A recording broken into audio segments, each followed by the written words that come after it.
Penelope! Hey guys, my name is Victoria, welcome back to my channel. Welcome to another video of my video marathon at the end of the year. Today, we're finally going to talk about my favorite books of this year. I've made a list. It was hard for me to choose, honestly, of 10 books that I loved the most. I have some honorable mentions towards the end, but we're going to start right away, otherwise this video is gonna get too long. I'd say we start with number 10 because this is a countdown. Number 10 is a book that I have no excuses, I really don't. But number 10 is Romancing Mr. Bridgeton by Julia Quinn. I've listened to this book in, I think, March of this year because the second season of Bridgerton came out. Ever since this show even aired or came out at all, I was enchanted by Colin and Penelope. I wanted to experience the love story, and I did with this book. And listen, I know there are lots of issues surrounding Julia Quinn, or at least the first book that I've also listened to, and I did not like it. And usually I'm not one for like romance, at least definitely not straight romance, but listen, I love Penelope and Colin, and this is their story in 18-something, like typical classic friends to lovers love story with spice, and I loved it. It was such a good listen. Penelope is a wallflower, not noticed by anyone, and Colin is one of her best friends, and she's been in love with him for ages, but Colin never notices her in that way, and when he does, that's all I'm gonna say. I love them very much, and I really enjoyed listening to that book this year. Okay, the next book is, of course I had to keep one of those in my list, Chain of Iron by Cassandra Clare. I also listened to Chain of Gold this year, but I read Chain of Iron. It's the second part in the newest trilogy coming out, and the last part's coming out in January, and I am so scared because I don't want anyone to die because I love them all. I loved it. Usually you find yourself a bit bored when it comes to trilogies. I haven't read that many yet, but I've read almost every single one in the Shadowhunter Chronicles universe, and sometimes the second book really feel like filler books. This didn't. I love it. I can't wait for the third part, but I can wait. There's lots of ambivalence here. And I love it. I love all the characters. I can't get into any details when it comes to this because this is part of a series, part of a huge universe that has over 20 books, and I can't summarize that, but we're in London in the beginning of the 20th century. There's a lot more diversity than there was in like the Mortal Instruments because they came out 15 years ago, and I loved it. I read it in, I think, a week, which is quite surprising for me because I'm a slow reader, and this book has 600 something pages. So yeah. Next book I got on this list is Letters to a Young Poet by Rainer Maria Rilke. I read this in August. I read this in German, so in the original version. I never thought that I would love it as much as I did. I talked about this for like 5 minutes in my August wrap-up, so if you want to see the long version, go ahead. I just loved reading Rilke's view on life, on art, on young people. The author is writing to a young poet, as the title already hints at, and this young poet is asking for advice on his poetry. Rilke is basically telling him, okay, dude, you gotta calm down. You're so young. You're not like a prestige or like a very known artist yet. Just create. Don't think about the questions right now. Just live the questions. And I just loved reading about his view on life. I felt like it was so healthy, and I feel like a lot more young people should read this book because a lot of things that were in this book I was able to internalize through therapy. What can I say? I really liked this book. This was great. We're gonna move on because I don't want this video to be too long. Number 7 is The Perks of Being a Wallflower by Stephen Chbosky. I love this book. I read this also while vlogging, so I'm gonna link that vlog down below if I don't forget. I cried while reading and experiencing Charlie's story as if he would talk to you, as if you were a friend of Charlie's, was just so special. I was able to relate to so many things.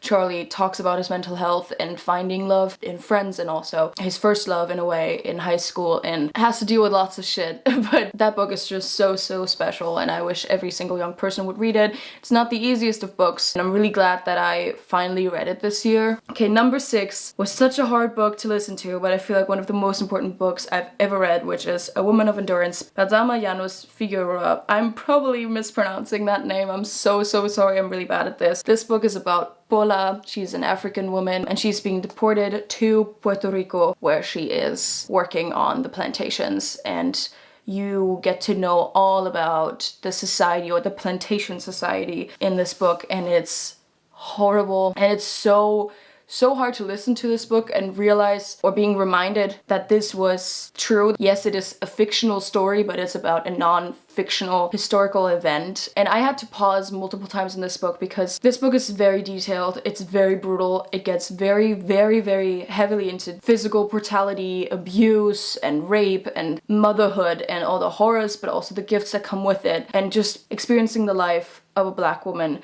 and multiple black women actually in this book, was so hard to listen to, but also so important. It made me very emotional. I love this book. I said in that wrap-up, I think it was in May, that I can't recommend this book wholeheartedly, and I never recommend books that I believe could trigger people, but I would love for everyone to read this. But please check the trigger warnings before that. It's very, very heavy and really not easy to get through. But it was one of the best books of 2022 for me, and I have not seen a single person talk about it. Number 5 on this list is Red at the Bone by Jacqueline Woodson.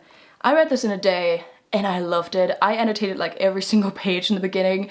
I thought the writing style was so good. It starts with Melody and it goes on into telling you about her story, but also her relationship with her mother Iris, and then also has a couple of chapters about Melody's father, Aubrey, who I love deeply. He's my favorite character. And I just loved diving into this family's story, getting to know these people individually, but also then seeing them together in their family dynamics. A heavy focus is on the relationship between a mother and her child, and vice versa. And I didn't want it to stop. I wanted to keep reading, but it's such a short book and I would love for everyone to read it. I think it's, again, such an important but also very like realistic and emotional story. Its characters felt so real, and I can't wait to read more of Jacqueline Woodson next year. Alright, we're continuing with number 4 on this list, and we're almost on our top 3, which is exciting in my opinion. Number 4 is just a feel-good moment that I really needed in the time that I read it, which was Heartstopper Volume 2. The graphic novel by Alice Oseman is just a huge serotonin boost, though I'm only talking about Volume 1 and Volume 2 because it gets sad, it gets very realistically tragic when it comes to Volume 3 and Volume 4. Who didn't fall in love with Nick and Charlie's love story this year? I think we all have, and if you haven't, you should watch the show. If you're not into books, if you're not into graphic novels, which I do recommend though, watch the show on Netflix. It's the best thing. I always watch it when I need like a pick-me-up, when I need to be comforted. Nick and Charlie are in high school and they fall in love. Though it is about sexuality and it is about the discovery of it, I think the focus is mainly on the love story and I love it. And Volume 2 is especially cute, and that's why I chose this one, because I also read the other ones, but Volume 2 just came to me in the most perfect moment, and I loved it so much. Okay guys, I hate to be a tease. I hate it. Actually, I don't.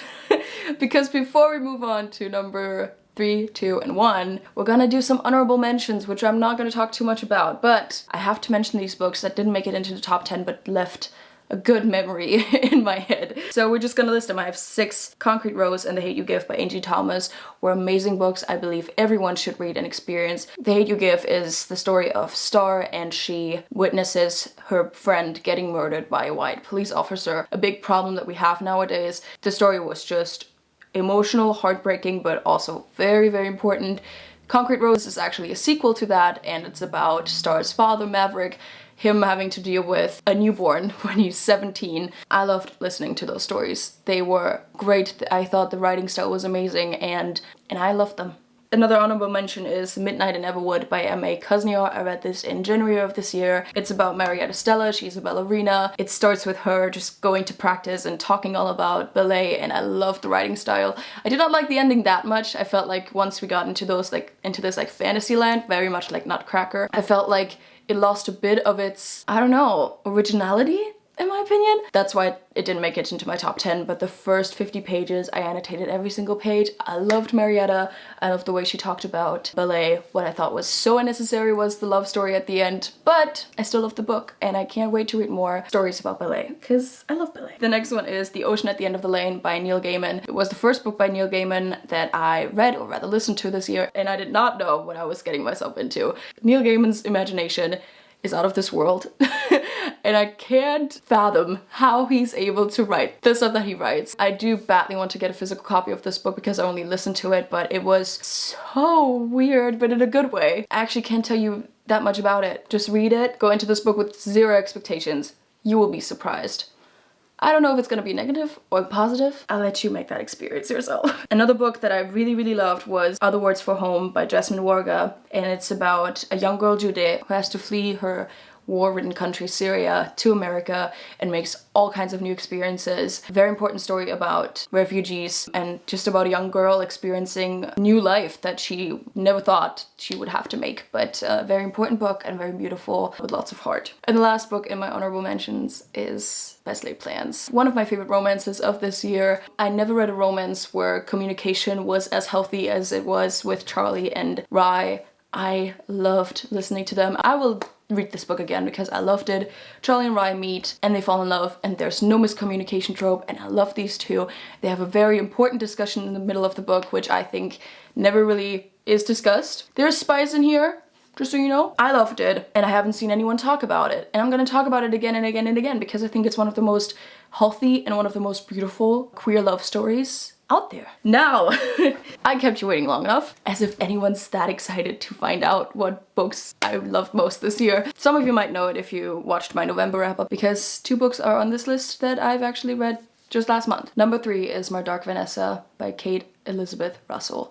A book that is very, very disturbing. It's a story about 15-year-old Vanessa getting into a relationship with one of her professors, Jacob Strain, who is, I think at the time that they meet, almost 40 years old. It sounds disturbing, it is disturbing, it's uncomfortable to read, but it was one of the best books I've read this year. The writing style was amazing. It got me like hooked from the first moment. I couldn't stop listening to this book. I talk more about this in my November wrap-up. Please, please, please check the trigger warnings. Some scenes are extremely explicit and extremely uncomfortable and extremely, extremely hard to go through and to listen to and to experience. But again, another book that I can't wholeheartedly recommend, but that I really, really enjoyed. I felt like the execution on this discussion on this very complicated relationship was very well dealt with, and I will definitely read more by this author. Now, we can't have this list on this channel without including some Shakespeare. Number 2 is Macbeth by William Shakespeare. I actually read this year. It feels like such a long time that I've read this book, that I've known this story. But no, it was this year, I think in February or in January, that I read this book. I read this for literature class and I loved it. It's my favorite Shakespeare play. It's my favorite Shakespeare play up to now. Our main character, Macbeth, meets 3 witches and they tell him, "You're gonna be king of the country." And he's like, "Great, I'm gonna tell my wife." And his wife, a genius in a way, says, "Well, when are you gonna be king?" And Macbeth's like, "Well, yeah, when the old king dies, obviously." And she's like, "Let's speed this up. Let's speed this process up." So yeah, Macbeth and Lady Macbeth slowly go crazy in the course of this play. Because, you know, murdering people might not be the easiest thing on your mind and on your soul. But I loved it. I loved discussing it in literature class. I loved the symbolism and the imagery, and I love Shakespeare. He's my best friend. And I just love that story. It's great. Let's move to number 1. My favorite book of 2022 was Wolfsong by TJ Klune. One of my favorite authors, a person who is just able to create the most lovable characters out there. Every time I think of his books, I see so many colors. It's so colorful. It's a lovely world. And this time, we're experiencing a story of a guy who is, as a very young child, abandoned by his father and is very shy, doesn't think he has any value, and then he meets a couple of people and then finds his family. And this book is all about family and love and finding something very, very special with people. It's also, of course, I mean, this is called Wolfsong, and have you seen this cover? This is about werewolves.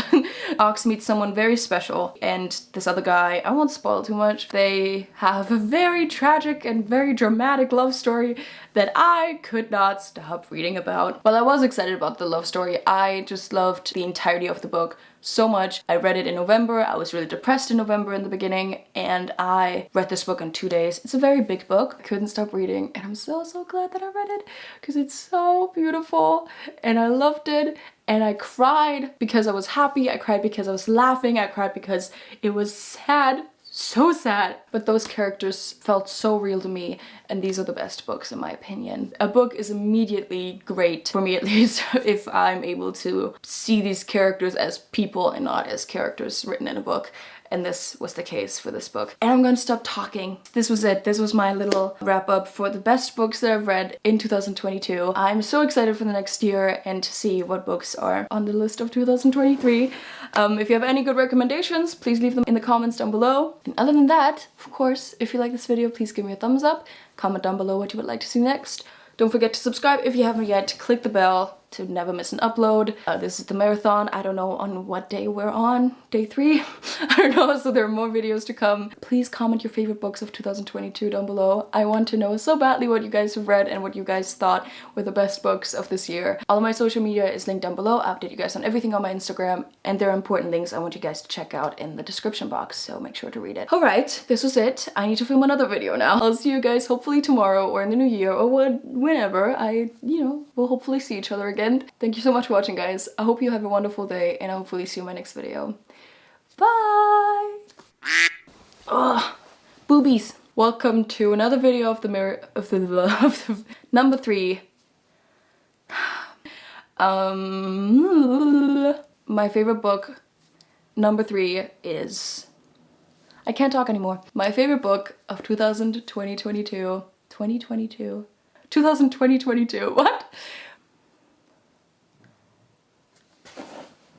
Very, very good.